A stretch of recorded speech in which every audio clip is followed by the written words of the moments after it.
गिबियाव बिएन बड' निउस चेनेलाव बयखौ बरायबाय। चेनेलाव गोदानब्ला अननानै चेनेलखौ साबस्क्राइब खालाम आरो खौरांखौ मोजां मोनोब्ला लाइक खालामना हो। दानिया खौरांखौ जोबजासिम फारियै खोनासंलांदो।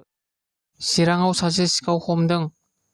चिरां जिल्ला बिजनी महकुमानि सिङाव थानाय फानबारियाव सासे सुबुंखौ हाग्रानि मै गं, गान्दा गं आरो गंसे पिस्तलजों लोगोसे हमनो हायो।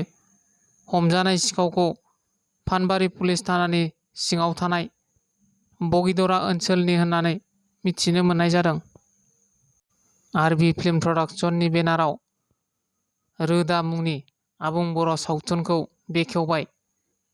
क'क्राझार जिल्ला सेरफांगुरि रामफलबिल आरएनबि गेवलां गेलेग्रा फोथाराव बेखेवना होयो। बिसानि गाहाय नेहाथारि गुरु पबित्र बर'आ बर' सावथुन मुलुगनि बिखायाव मेंनाय आरो बानाय गैयालासे मैखोमै बिहोमा होबोगासिनो थानाय बर' सावथुन मुलुगनि मुंदांखा फावगिरि रिया ब्रह्म। आरबि फिल्म प्रडाक्शना देग्लाय बोसोरनि दिहुनथाइ रोदा मुंनि आबुं बर' सावथुनखौ सुजुदों। सानसोरां खाख्लारिया फावगिरि महरै सिमां सैनारि, सोरां नार्जारि, रिया ब्रह्म, मनालिसा हाज'वारि आरो जयन्त नार्जारि।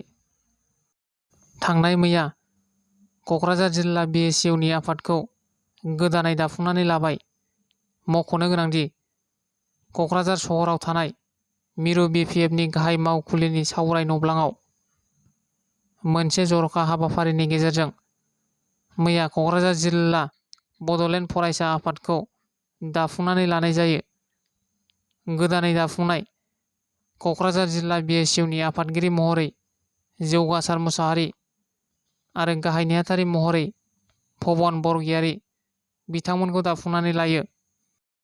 हाबाफारियाव क'क्राझार जिल्ला बिपिएफनि आफादगिरि लोगोसे एमसिएलए देरहासार बसुमतारि, मिरु बिएसइउनि आफादगिरि सोगोमसार बसुमतारि, मिरु लाइमोन बिपिएफनि लेङाइ आफादगिरि प्रहलाद बसुमतारि, मिरु बिएसइउनि नेहाथारि दुलाराय बसुमतारि आरो गोबां मिरु बिएसइउनि बिबानगिरि बिथांमोना बाहागो लायो।